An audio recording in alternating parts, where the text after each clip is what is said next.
সিলেটের সীমান্তবর্তী কানাইঘাটে সুরমা নদীতে চলছে তীব্র ভাঙন। শুকনো মৌসুমেও ঝিঙ্গাবাড়ি ইউনিয়নের গাছবাড়িয়া বাজার, দলইমাটি, পাত্রমাটি, চৈলতাবাড়ি ও দর্জিমাটি সহ ৮ জায়গায় ভাঙন ব্যাপক। প্রতিবছরই বিলীন হচ্ছে বসতভিটা ও ফসলি জমি। একটি মাদ্রাসা বিলীনের পর ঝুঁকিতে প্রাইমারি স্কুল সহ অসংখ্য বাড়িঘর। সিলেট থেকে দীপু সিদ্দিকের তথ্য ছবিতে ডেস্ক রিপোর্ট। ভাঙছে সুরমা, নিঃস্ব হচ্ছে মানুষ। আতঙ্কে কাটছে সিলেটের কানাইঘাটে সুরমা নদীর তীরবর্তী বাসিন্দাদের। নির্ঘুম রাত তাদের। প্রতি বছরই বাড়িঘর, ফসলি জমি সবকিছু নদীগর্ভে চলে যাচ্ছে। ঝুঁকিতে স্কুল সহ নানা স্থাপনা। ভাঙনের তীব্রতায় বসতবাড়ি ছাড়তে শুরু করেছেন অনেকে। স্থবির নদী পাড়ের জীবনযাত্রা। দুশ্চিন্তায় কৃষকরাও। স্থানীয়রা বলছেন, সুরমা নদীর ভাঙন রোধে দ্রুত কার্যকর পদক্ষেপ না নিলে ক্ষতির পরিমাণ আরও বাড়বে।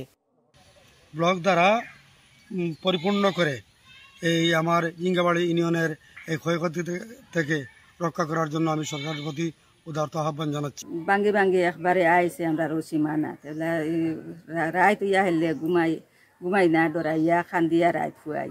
আমাদের অনেক ফসলের এবং জমির ব্যাপকভাবে আমরা ঝুঁকির মধ্যে আছি। ফাজিল ডিগ্রি মাদ্রাসা স্থানান্তরিত হয়ে শুধু হিফজখানা এখানে আছে। নদী ভাঙনের কারণে আমাদের এই মাদ্রাসা বিলীন হওয়ার উপক্রম হচ্ছে।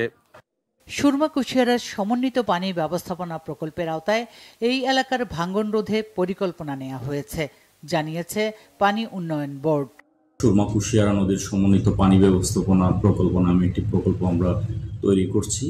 সেই প্রকল্পের আওতাধীন কানাইঘাটের সুরমা নদীর তীরে কানাইঘাটের ঝিঙ্গাবাড়ি ইউনিয়নের পাত্রমাটিতে প্রায় 1 কিলোমিটার জায়গা নদী ভাঙন রোধে আমাদের প্রতিরক্ষামূলক কাজ করার পরিকল্পনা রয়েছে। শুধু 1 কিলোমিটার নয়, পুরো ভাঙন প্রবণ এলাকায় স্থায়ী ব্যবস্থা চায় স্থানীয়রা। ভাঙনে এরই মধ্যে বাস্তুচ্যুত হয়েছে কানাইঘাটের অনেক মানুষ। Bangla vision news desk.